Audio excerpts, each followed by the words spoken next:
The night before Aaron died, he and I shared a grilled cheese sandwich. This is one of his favorite foods, as probably many of you know. There weren't that many of those favorite foods. It was a really good grilled cheese sandwich. He was really happy about it. A week before he died, we woke up one morning and he said, "We really need to talk about Bayesian statistics." And I said, "Right now, it's Sunday morning, it's like 7 a.m., can it wait?" And he said, "No, it's really important." And we spent the next couple hours working through a knotty Bayesian statistics problem. He'd already asked the internet with no useful responses. I have the notes. We ended up with a knotty double integral that neither of us could solve. But if anybody here wants to help me with the solution, let me know.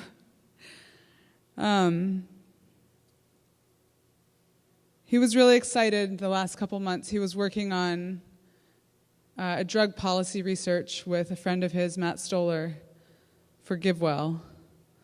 And he would read these articles, all the academic literature, talk to the experts. He got really into this one particular study about an intervention that had been tried in Hawaii for alcoholism. Controlled tests indicated that it got 90% of alcoholics dry in the first month. And he just was so bubbling over with excitement about all of it. We went to Burlington, Vermont over New Year's. He got the flu, but he came out and played Mafia one evening with the friends that we rented a house with, and I was really surprised because he didn't like playing games at all. But Ada, Danny's daughter, was there with us, and he really wanted to see what would happen if Ada was the Mafia. And unfortunately, nobody selected Ada as the Mafia, which Ada was really annoyed about. But one of the things that I loved about Aaron was the sheer number and variety and multitude of wonderful, fascinating people who animated his life. I had the great privilege of sharing that life with him for the last 20 months. But I know that I only met a small fraction of the people whose lives he touched. And that's why I came out here today, was because I know that many of you were important to him. And I wanted to meet you. And I want to tell you the stories, like the stories I just told, because I think it's really important that his friends, his family, his colleagues, his admirers know that he had a lot to live for, and that he had a lot of happy moments in those last few weeks and months. I'm also here with another message. Aaron's death should radicalize us. The trial and the case hung over our entire relationship. We started dating a few weeks before he was indicted, a couple months after he had been arrested.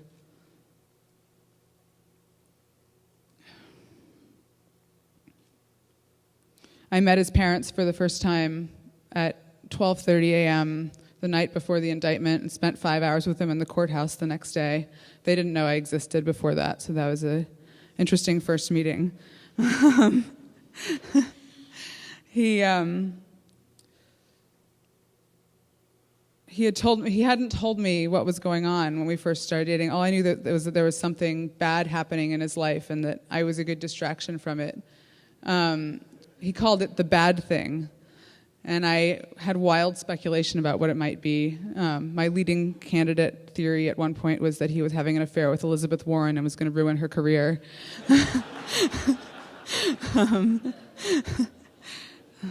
He called me one night when I was at Frisbee practice in D.C., and he was in Boston, and he said, "The bad thing might be in the news tomorrow. Do you want to hear what it is from me, or do you want to read about it in the news?" And I said, "I want to hear from you." And he said, "Well, I've been arrested for downloading too many academic journal articles, and they're trying to make an example out of me." And I said, "Well, that doesn't actually sound like a very big deal." And he paused for a second, and he said, "Yeah, I guess it's not like anybody has cancer." In the end, it kind of was like that. The only time I was ever really worried about him before the last week was when he was trying to decide whether to accept the plea bargain.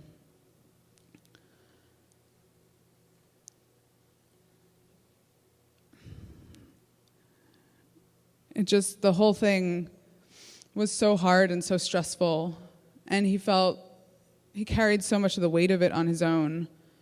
He didn't want to involve any of his friends. He wanted to protect people, but he wasn't very good at protecting himself.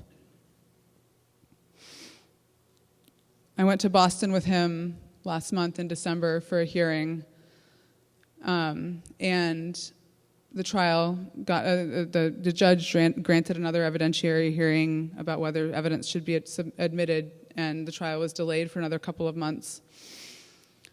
And he came out of the courthouse, and I tried to give him a courtroom. I tried to give him a hug, and he pushed me away.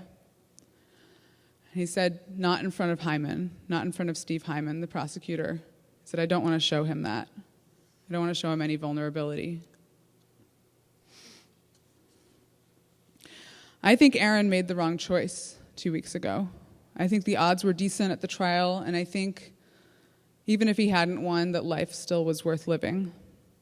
But I think he woke up 2 years after this ordeal started, and I think he just couldn't face another day of the stress, the uncertainty, the lack of control over his own destiny. Aaron's death should radicalize us. And I mean that specifically about us, about you if you're here in this room or if you're watching this online. Aaron died because of deep injustice in this world. Aaron loved to talk about the 5 whys of the Toyota management system. And so I'm going to ask why. Why did Aaron die? Aaron died in part because we live in a system where the constitutional rights we've all come to believe in through civics classes and through watching Law and Order don't actually apply in the real world. There's no right to a speedy trial. It had been 2 years since Aaron was arrested. We still didn't have all the evidence that the government still hadn't turned over all of the evidence to us, that they were constitutionally required to do so. Why does that happen? In part, it's because the system is so clogged up with cases and has so few human resources. It takes years for practically anybody who actually wants to go to trial to find out whether they're guilty from a jury of their peers. It takes them years because the system is so clogged up and so under-resourced with drug cases and with the senseless overcrowding of our criminal justice system. Prosecutors aren't used to going to trial. Last year, only 3% of all federal charges were taken to trial. Most of the rest were resolved in plea bargaining. Plea bargaining processes give prosecutors enormous amounts of power. Imagine being totally innocent of any crime and not having the resources that Aaron had at his disposal and the networks and the support. Many people feel they have no choice but to accept a plea bargain. They can't afford lawyers for 2 years. And you could say in some sense that Aaron's death was caused by the war on drugs. He wasn't a victim directly, but he was a casualty of that war that's aimed actually at quite different people from Aaron. Aaron's death should radicalize us. He died because of a prosecutor and a U.S. attorney who had immense individual power over his life and were more interested in making a high-profile example out of Aaron than in justice or in mercy. Why did they do it? In the case of the prosecutor, Steve Hyman, the best theory I can offer is that he's simply a vindictive old man who really doesn't like young upstart whippersnappers like Aaron who are trying to save the world. Hyman's the kind of guy who wants to claim a notch on his belt and high-five other prosecutors at lunch, but we have to follow the whys. Why does this man have the power to ruin the life of someone like Aaron? We can trace the problem to tough on crime initiatives that have systematically transferred power from the hands of judges to prosecutors. We can trace it to punitive sentencing guidelines and ambiguous, overreaching laws like the CFAA that give prosecutors the power to charge someone with decades in prison for a victimless crime. In the case of Carmen Ortiz, the U.S. attorney who's Hyman's boss, Aaron's case was a stepping stone to higher political ambitions. Ortiz wanted to be a judge or a governor or a senator someday. She probably still wants to be. And unfortunately, in our society, one of the well-trodden paths to elected office is through the prosecutor's office. That means that from mayor's offices to Congress, leaders are disproportionately people who've made their name in being tough on crime. They're people who spent the bulk of their career trying to lock people up. They're people whose job it is to be punitive and not just or merciful. That's how we end up with these kinds of laws to begin with. They're people who embody a legal system that locks up more than 25% of the prisoners in the world when we have only 3% of the world's population. Why do we vote for these people? Why do we provide them with the incentives we do? Why do we as a country applaud and reward them and build structures around them as they lock up more than 1/3 of the black men in our country? Aaron's death should radicalize us because he's probably the first person that most people in this room have ever met who got swept up by this system. But there are literally millions of others whose lives are destroyed in this country. And Aaron would have been the last person who would want us to fetishize his experiences or to treat him as exceptional. In response to Aaron's death, I and his family are calling for 5 things. First, Steve Hyman and Carmen Ortiz must be held accountable.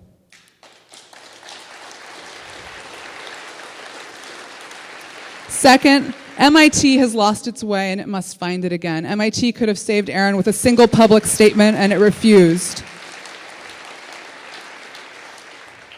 Third, all academic research from all time should be made openly accessible to anyone with an internet connection.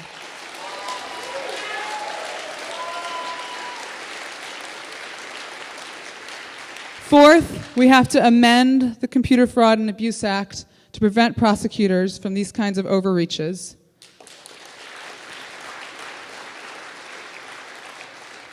And fifth, we have to reform a criminal justice system where we incarcerate millions of people and prosecutors throw the book at someone like Aaron, but not a single banker has gone to prison since the financial crisis.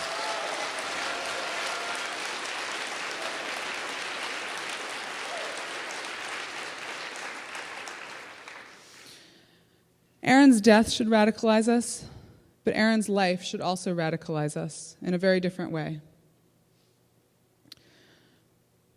One of Aaron's favorite shows was Louie. And there's an episode, and I'm going to do my best Louie impression, which probably isn't very good. There's an episode where Louie gives a little stand-up routine. I drive an Infiniti. That's really evil. There are people who just starve to death. That's all they ever did. There are people who are like born and go, I'm hungry. Then they die, and that's all they ever got to do. Meanwhile, I'm driving in my car, having a great time, and I sleep like a baby. It's totally my fault, because I could trade my Infiniti in for any other car, and I'd get back like $20,000, and I could save hundreds of people from dying of starvation with that money. And every day, I don't do it. Every day, I make them die with my car. Aaron loved that routine, and he realized something when we watched it together. He realized that Louie copied this bit right out of Peter Singer. This is a Peter Singer essay as a comedy routine. Peter Singer was one of Aaron's favorite philosophers, and he's a really uncomfortable philosopher. A lot of people don't like thinking about Peter Singer. Here's why. Let's say you knew that you had the power to change a law that would save innocent people's lives, maybe stopping a carcinogen from polluting groundwater near a town. Let's say you knew it would save 10 people's lives, and you chose to do something else instead, something that didn't have much bearing or impact on the world. Are you culpable? Peter Singer would say yes. Most of us studiously avoid answering that question, because the truth is we're faced with questions like, should we trade in our Infiniti or should we work on the carcinogen every day? It's really hard to live your life thinking about that. But Aaron's life should radicalize us. Aaron lived a Singerian life more than anyone else I've ever met. Aaron had money. We all know he could have had a lot more if he'd tried. But he lived out of backpacks and he stayed on people's couches.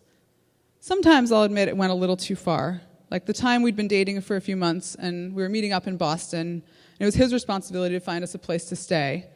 He thought that an air mattress on his brother Noah's bathroom floor was perfectly sufficient.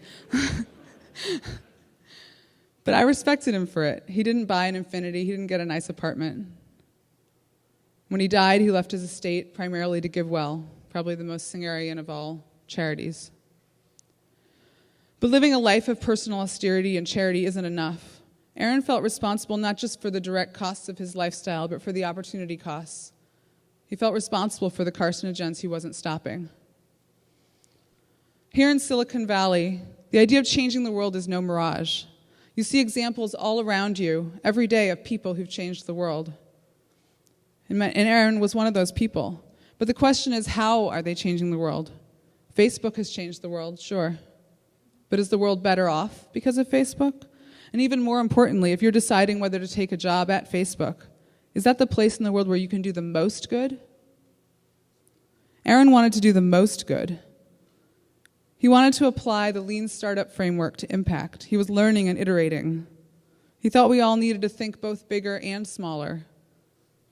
He said to a few of my friends once, "The revolution will be A/B tested." That's what he was trying to do. So I'm here to ask the hard questions today. If you're not already working to change the criminal justice system in the US, what are you working on? Is it more important than that? It might be. There are more important things. There are places where you can have more impact. But there are so many ways, so many things that need to be changed about this world. Which one of them are you working on? Aaron's death should radicalize us, and his life should radicalize us. Fact is, we live in a world in which very few people we know pay the ultimate price for their political beliefs. We live in a world in which very few people we know even suffer serious life-altering consequences for their political beliefs. But we live in a runaway global political economy that's taking people's lives every day. Aaron wasn't trying to become a martyr when he downloaded those JSTOR articles, but he was taking a risk on behalf of the billions of people around the world who grew up without his privilege. More of us need to do that. There's so many ways to have impact, so many ways to help people. Aaron had an exchange with David Siegel, who runs Demand Progress, the group that he founded, that many of you know from the SOPA fight. Aaron loved recounting this conversation. David called him one night and said to Aaron, "Remember that year when we defeated SOPA, got indefinite detention ruled unconstitutional, and got both political parties to incorporate internet freedom into their platforms at the conventions?" That was Aaron, David Siegel, and a couple other people. They did all that in 1 year. Everybody here is capable of that kind of change. There are so many places in our world where that kind of change can happen just from having somebody there, somebody paying attention, somebody pushing. If you're a programmer or a technologist, like many of you in the audience today, you have special powers and special responsibilities. I went to a talk once that Aaron gave where he spoke to maybe a couple dozen people, like the people in this room, to programmers who he was trying to convince to work in politics. And he told them, "You can do magic." Aaron really could do magic. And I'm dedicated to making sure that his magic doesn't end with his death. I hope you'll join me.